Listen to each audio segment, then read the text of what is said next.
കൃഷ്ണ നീ വേഗന ബാരോ. ആർദ്രഹൃദയത്തോടെ കനകദാസൻ ക്ഷേത്രകവാടത്തിന് പുറത്തിരുന്ന് പാടി. അല്ലയോ ശ്രീകൃഷ്ണ, നീ വേഗം വന്നാലും. പാദസരങ്ങൾ അണിഞ്ഞ പാദങ്ങളോടെ നീലവർണ്ണമാർന്ന കൈവളകൾ ചാർത്തി, മണികെട്ടിയ അരഞ്ഞാണമണിഞ്ഞ് വിരലിൽ മോതിരവും കണ്ഠത്തിൽ വൈജയന്തിമാലയും ചാർത്തി കൃഷ്ണ നീ വരൂ.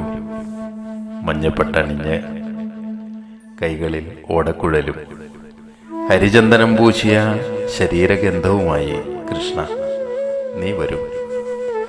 യശോദാമ്മയ്ക്ക് വായ തുറന്ന് മൂന്നുലകം കാണിച്ചു കൊടുത്ത ജഗതോദ്ധാരകനായ ഉടുപ്പിയിലെ ശ്രീകൃഷ്ണ നീ വരൂ. കനകദാസൻ ഭക്തിസാന്ദ്രമായി പാടിയ ഉടുപ്പിയിലെ ആ ക്ഷേത്രസന്നിധിയിലെ ചില കാഴ്ചകളിലേക്ക് ഏവർക്കും സുസ്വാഗതം.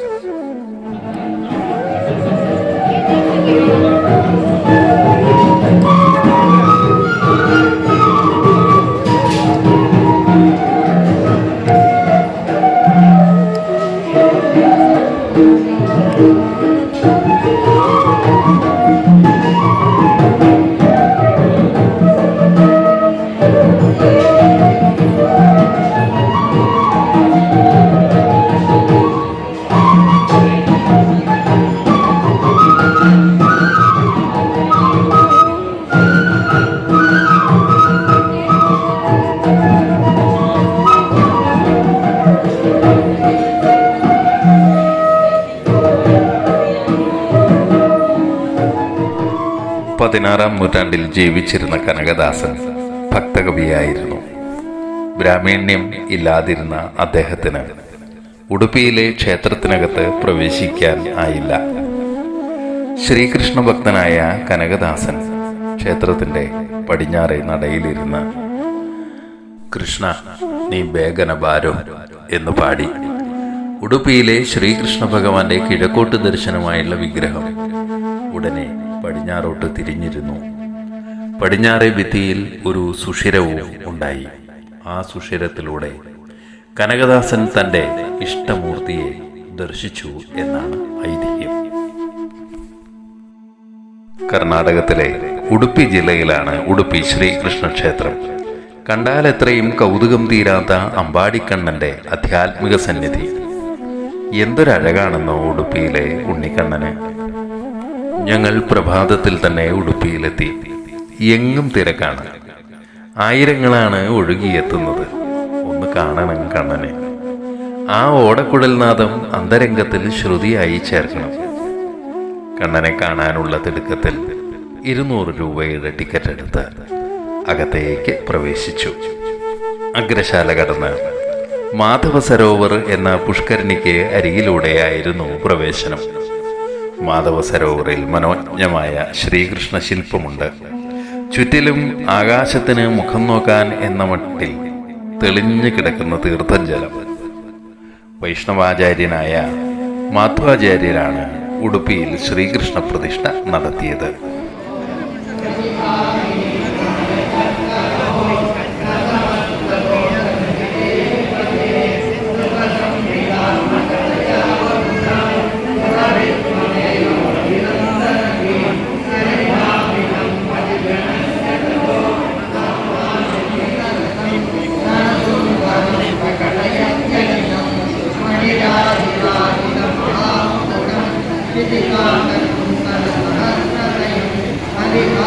കടലോര പ്രദേശമായ ഉടുപ്പിയിൽ ഒരിക്കൽ അദ്ദേഹം എത്തിയപ്പോൾ കടലിൽ നിന്ന് ലഭിച്ചതാണ് ഗോപീചന്ദനത്തിൽ തീർത്ത ശ്രീകൃഷ്ണ വിഗ്രഹം എന്നാണ് ഐതിഹ്യം.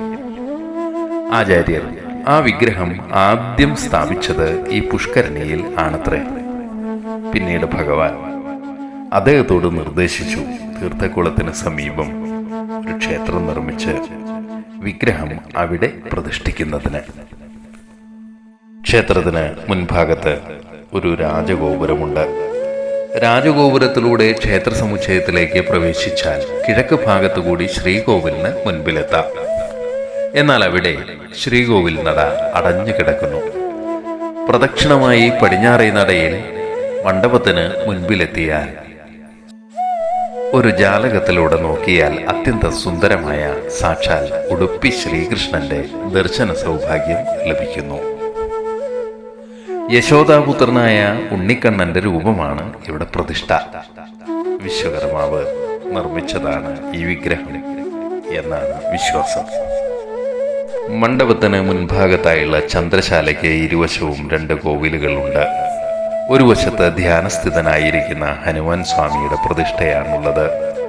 ശ്രീകോവിലിനും വലതുഭാഗത്തായി മധ്വാചാര്യരുടെ പ്രതിഷ്ഠയും കാണാം. 13-ാം നൂറ്റാണ്ടിലാണ് ശ്രീ മധ്വാചാര്യർ ജീവിച്ചിരുന്നത്.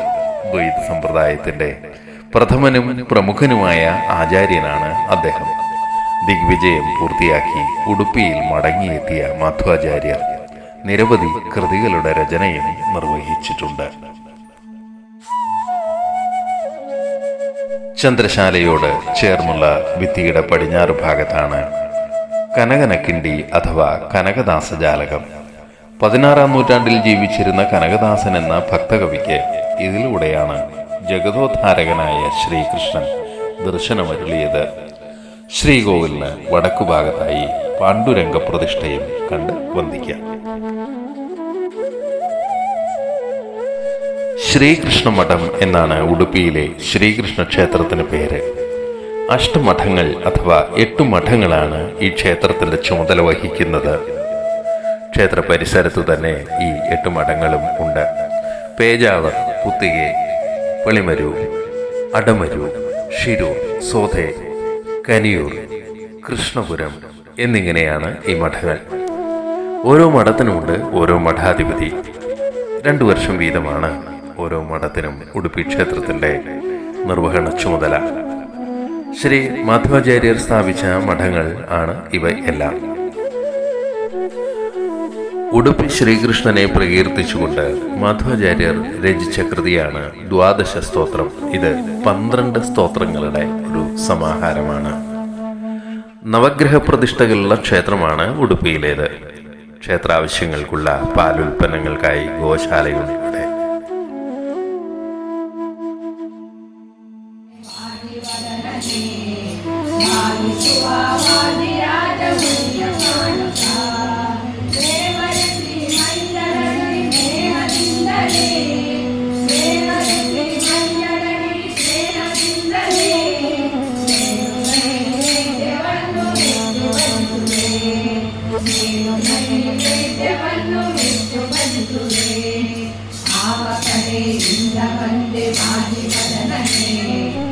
ഭജനകൾ, ആധ്യാത്മിക പ്രഭാഷണങ്ങൾ, ക്ഷേത്രസംബന്ധിയായ കലകൾ എന്നിവ നിത്യേന നടന്നുവരുന്ന അലങ്കാര സമൃദ്ധമായ ആധ്യാത്മിക മണ്ഡപം ഭക്തരുടെ ശ്രദ്ധയെ ആകർഷിക്കുന്നതാണ്.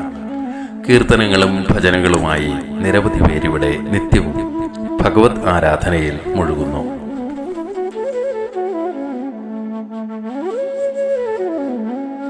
ഉടുപ്പി ശ്രീകൃഷ്ണ ക്ഷേത്രത്തിന് മുൻഭാഗത്തായി 2 പ്രാചീന ക്ഷേത്രങ്ങളുണ്ട്. മധ്വാചാര്യർ ഉടുപ്പിയിൽ ശ്രീകൃഷ്ണ പ്രതിഷ്ഠ നടത്തുന്നതിന് മുമ്പ് തന്നെ ഈ ക്ഷേത്രങ്ങൾ ഇവിടെ ഉണ്ടായിരുന്നു.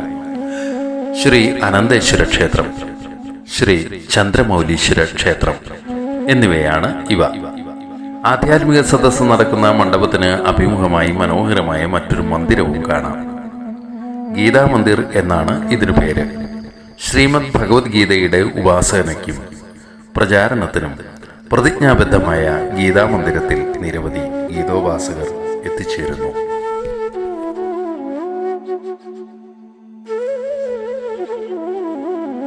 ഉടുപ്പി എന്ന പദത്തിന് അർത്ഥം ചന്ദ്രകല ചൂടിയവൻ എന്നാണ്. ഇവിടെയുള്ള ചന്ദ്രമൗലീശ്വര ക്ഷേത്രത്തിൽ നിന്നാകണം ഉടുപ്പി എന്ന പേര് ഈ സ്ഥലത്തിന് ലഭിച്ചത്. ആദ്യം ചന്ദ്രമൗലീശ്വര ദർശനം, തുടർന്ന് ശിവലിംഗത്തിൽ പ്രതിഷ്ഠിതമായ അനന്തേശ്വര ദർശനം, അതിനുശേഷമാകണം ഉടുപ്പിയിലെ ബാലകൃഷ്ണ ദർശനം.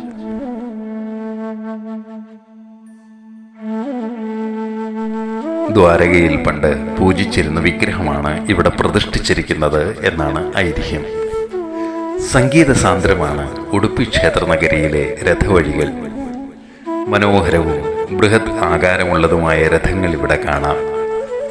വിവിധ സംഗീത ഉപകരണങ്ങളുടെയും ഭക്തി നിർഭരമായ കണ്ഠങ്ങളുടെയും ഭാവ തീവ്രമാർന്ന സംഗീതത്തിൻ്റെ അകമ്പടിയോടെ ഭഗവാന്റെ രഥയാത്ര ഇവിടെ അവിസ്മരണീയ കാഴ്ചയാണ്.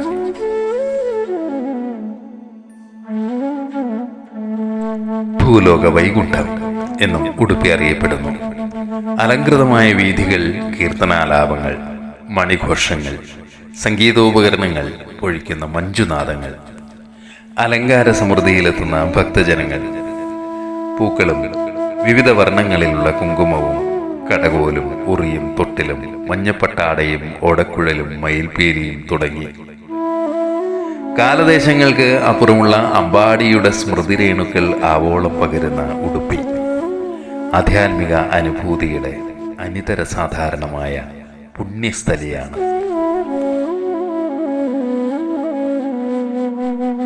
ക്ഷേത്രനഗരി എന്നറിയപ്പെടുന്ന ഉടുപ്പിയിൽ എത്താനാകുന്നത് ഭാഗ്യമാകുന്നു. ഭഗവത് ദർശനം സാധ്യമാകുന്നതാകട്ടെ ജന്മപുണ്യവുമാകുന്നു. ഭക്തരെ പാരവശ്യത്തോടെ നെഞ്ചോട് ചേർത്ത് നിർത്തുന്ന സാക്ഷാൽ അമ്പാടിക്കണ്ണൻ ഇവിടെ എത്തുന്ന ഓരോ ഭക്തരിലും അവർക്കുള്ളിലെ നിത്യസാന്നിധ്യമാകുന്നു. തീർച്ചയായും അത് നമ്മുടെ ജീവിത വഴികളിലെ വെളിച്ചം ആകും.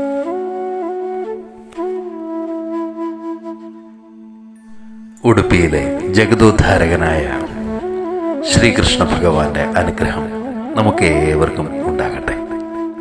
നന്ദി, നമസ്കാരം.